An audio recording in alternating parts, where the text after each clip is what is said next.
I'm thinking about their owner who at this moment in time does not want to be known as the guy whose team has not won a championship in a quarter century and is getting up there in age. And most importantly, I'm looking at an NFC where the only other teams above 500 besides the Cowboys are Minnesota, Philadelphia, Seattle, and the Giants. And I'm thinking the Cowboys need to go off script. The trade deadline is in 6 days. They need to go all in. Push your chips in. Go get Jerry Jeudy. Go get Mike Gesicki if he's available. Go trade, mortgage your future and go out there and win a championship because it's there to be won for the Dallas Cowboys. What do you think of that, my GM?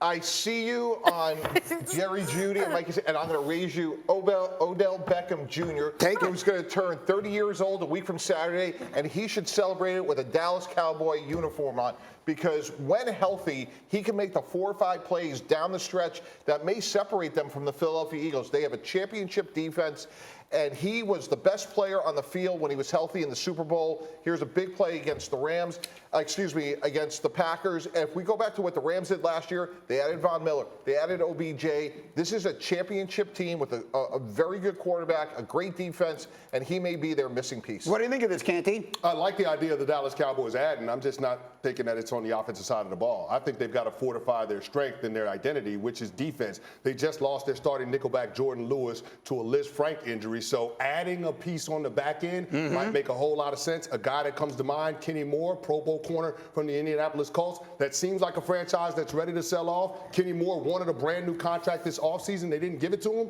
That could make a lot of sense for the Dallas Cowboys to add another cornerback to that group. We already know how great that pass rush is. Quarterback play is at a premium, especially when we get down the stretch in the regular season and the postseason. That's Kenny Moore you're seeing on your screen. All right, less sexy, but I still like it. Yeah. I mean, I don't think you're going to get anybody to disagree with you. This is what you play for. You play for opportunities like this. It's so rare that you're going to get an entire conference that's as weak as it appears to be right now, and you have a roster that seems ready to win a championship. It's incredibly impressive considering where I think most of us thought the Cowboys were before the season started. Then we found out we were all dead wrong. So, yes, this is the chance to go all in. You have to give up some future first-round picks in order to get guys that are difference makers. Yes, do it. We saw how important Von Miller, like you talked about OBJ, how important he was to that team last year. Von Miller was also a late-season addition that pretty much changed the complexity the complexion of their defense, and I think they could use any pieces, honestly. Well, even think about what the Bills with Stephon Diggs. Like a lot of people are like, ooh, I don't know, that's a lot to give up. And guess what? Yeah, Brandon Beane knew what the hell he was doing.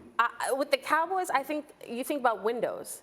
And last year I felt was an opportunity for them to actually go on a run based off on the rest of the division being weak. And now I think Jerry Jones being 80, I think you've got to take those chances now because I don't know. He ain't buying green bananas. No, Jerry's going to live forever. I mean, I know Jerry is going to live forever. Let's make that clear. But Jerry, if you're watching, this is the time to do it. Yeah.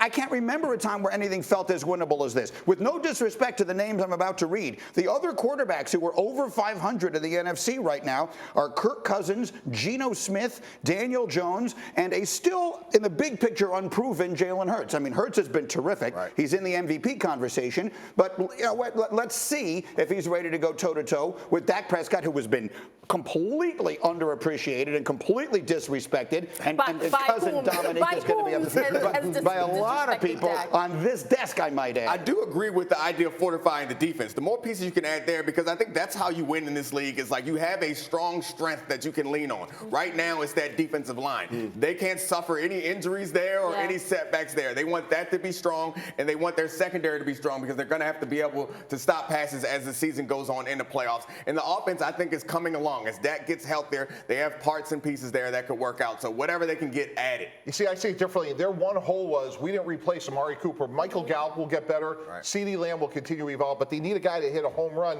And again, he's coming off of an ACL, but again, OBJ is only going to be 30. I think he has enough juice. Get him both. Get Jeudy and OBJ and Gesicki. Everybody. Jerry got the money. OBJ doesn't cost you anything in draft capital. So you just sign him. About Odell.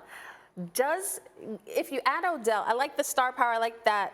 Does Dak feel forced to get him the ball? Especially when we've seen CeeDee Lamb, there are questions about is he ready to be the number one? That's my only concern about how it affects. But if they're winning games, maybe one way or another. Jerry, if you're watching, and we know you are, push the chips to the center of the table. So Thank you for watching ESPN on YouTube. For live streaming sports and premium content, subscribe to ESPN+.